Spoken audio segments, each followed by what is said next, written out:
Ladies and gentlemen, now welcome back to this first video of map control, and today we're going to talk specifically about the Vineyards map when you spawn specifically on one side of the map in Supremacy. Now this is very important because the playstyles are different when you spawn on the other side and also different when it is not about Supremacy. So if you like this video or if you think it was useful, please consider giving a thumbs up so we know we can continue with this series. Now before I jump into the video, keep in mind that this is all my personal opinion, so if you don't agree with it, that's totally fine. You don't have to arrest me though, you can just comment down below what it is exactly you don't agree with, so we can talk about it. Now on the map you see four different kind of tanks. You see the VK that is representing the heavies, a Badger that is representing the tank destroyers, a T-34 that represents the medium tanks, and an EMX that represents the light tanks. And you also have four different arrows, which in my opinion are the four different areas you can play when spawning on the specific side in Supremacy. Now let's start with the blue arrow. So if you are a heavy tank or a heavily armored tank destroyer, I would recommend you go into the city. Now I think the city isn't a place for medium tanks and for light tanks, as the city is mainly about armor and trading, and you don't have any of them when you play medium tanks and light tanks. So let's now talk about the red arrow. Now the red arrow goes right through the middle of this map, and I think you can only use that position effectively if you have gun depression, a good turret, and if you are fast, because if you arrive there too late, then there is no point in going there, and if you have none of these strengths, you are just going to get wrecked or be useless. Now the yellow arrow is more like the camping position. Now you can see the light tank, I put them in the cap circle, as I think light and medium tanks should definitely, when it is Supremacy, try to cap the A circle.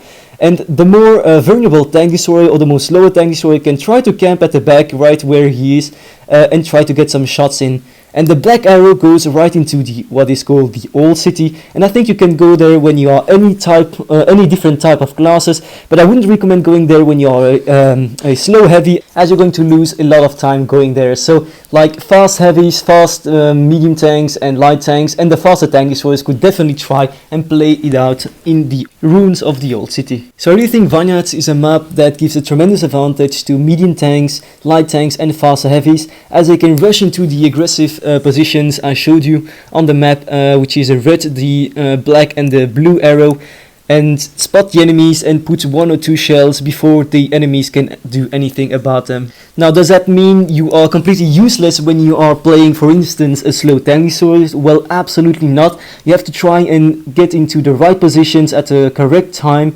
to be effective.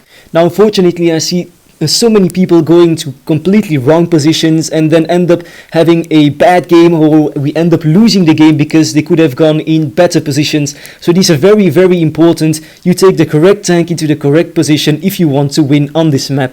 And by doing so you could improve your win rate by 5, 10, 15, maybe even 20%. Now of course what you see on the map is just a general rule. What I mean by this is that there are a lot of exceptions. For instance, if you only have one heavy tank and the enemies have 3, I wouldn't recommend going to the city because you might just get absolutely wrecked. If you only have 1 or 2 light and medium tanks and the enemies have 4, I wouldn't recommend going to the ruins on your own, as you may get wrecked as well, and so on and so on. But this video was more about showing you the position you could use when playing a specific type of tank and when playing a tank with armor, or a lighter tank, or a tank that's faster, or a slower tank. Now I think I've talked enough about this without any gameplay, so now you're going to watch a video that is going to illustrate what I mean exactly when you play on this map. So it's not a great game, it's nothing of an incredible ace tanker, but it's just to show you my thoughts about what the enemy team did wrong and what we did right, although it looked like at the first place we were going to get absolutely smashed. And so here we are on Vineyards playing the Jagdpanzer E100. So I just quickly want to say you should definitely uncheck Supremacy when you play a heavily armored tank destroyer, as I think Supremacy is a disadvantage for you. So when you look at the matchmaking, you see we only have 2 medium tanks and the enemy has 3 of them. And on top of that, they are all top tier medium tanks. So in my opinion, that's already a big disaster, because I think the enemy team is going to contest the B base as well as the old ruins, and most likely we are going to lose that whole side of the map. Now we could maybe win into the city, but unfortunately I think when it comes down to a city versus, well, the side of B and A of the map, I think the city is going to lose 9 out of 10 times. So right here I'm actually going to contradict myself already, because I'm not going to stay at the back or camp. I'm going to go with the medium tanks, because I think if I don't help them, they are going to get wrecked and then it will be over. So this is what I wanted to say when I showed this replay. The general rules are general rules. You don't have to apply them always. If you do apply them always, you're going to get wrecked as well. You need to adapt to the situation, you need to adapt to the matchmaking, and you need to try and find good positions on all the sides of the maps that you can use in all of your tanks. Now we are already a base behind, as our medium tank decided not to cap the A base, which I think is a big mistake. Now this projector is just going forwards way too far. I think he just thought, well, we completely left this side of the map, and he's just getting absolutely wrecked right now. And that's just one out of the 3 top tier medium tanks that are down. And you see, I actually did not understand his play, and so that big misplay of the projector actually made that we have already shut down a whole tier 10 heavy tank. So now I have pretty nice shots on the IS-7. By the way, you can see the other medium tank, I think it is the T-22, was at the B base, and he is now going to try and support his mediums. Now I also can see on the map the WT is alone, but really I want to shoot the IS-7 first before shooting the WT. I'm just going to pause it for a second. But you see WT is alone, and we have 2 tanks in the old ruin, so most likely WT is going to get wrecked. But if I see that one of my tanks is going to fall back, I think I'm going to focus the WT to shut him down first. But let me first actually shoot the IS-7 one more time, because that's a big threat as well. And if I can clear the IS-7 out of the city, the OBX-74 is a one-shot as well. So that means we have killed 2 tanks in the city, and we have the city under our control, as well as the side that is in the old ruins. So you should definitely always pay attention to your minimap. So let me just put the replay on play. There you go.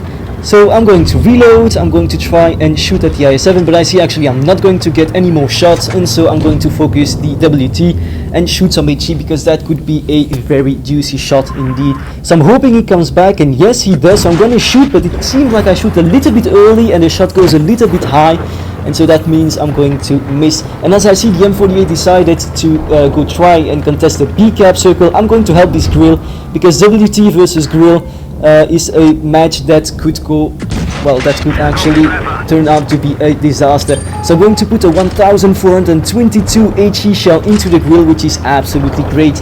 And we cleared out the city as well, so right now it's just looking like we are destroying the enemy team. Although at the start I was definitely genuinely thinking we were going to lose this one. Now of course the AFK Object 268 made that we had another great advantage. But this was just a replay to show you that even if you have more medium tanks, probably the better medium tanks, and you're playing supremacy as well on this map, there is a way to lose if you don't use the correct positions, or if you just rush us for no reason.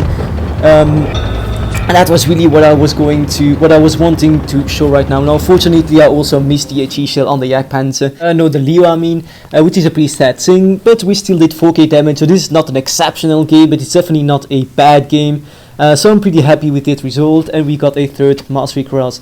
So we finished first on our team, and on our team on damage and on experience. We penned 5 shells and missed 1 on the WT earlier. So now I just want to highlight one important thing, and that is that even if you think maps correctly through and you see the enemy have a tremendous advantage, well, that was the case in my opinion. When I was looking at the matchmaking, you should definitely not be negative and say we are going to lose the battle 100%, as that is not the case. You need to adapt. You always need to adapt to the situation, and to do so the best as you can, you need to look at the minimap and look around you what is happening. Because to all intents and purposes, if I just camped at the back, this game could have gone another way.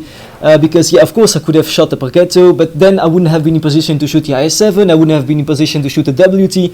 So you always need to try and look at what is happening, and where you can sit or where you can camp in a tank destroyer to be the most effective, or where you can spot when you are in a medium tank, or where you can use your armor when you are in a heavy tank, and so on and so on. Now, as this was a little bit of a different video as we do usually, I would like to know your opinion about it. If you liked it, please tell me. I was also thinking about maybe getting into the map itself and showing you the different positions you can use in the different tanks. So tell me if that is something you want to see, or if you think this is enough to play the map correctly. And one last thing, we are probably going to do some live stream today on YouTube, or maybe in the next few days. So if you want to come and join us into that trip, that would be awesome as well. And for the rest, I wish you a very good day. And if you liked the video, please give it a thumbs up. It really helps the channel out. See you guys.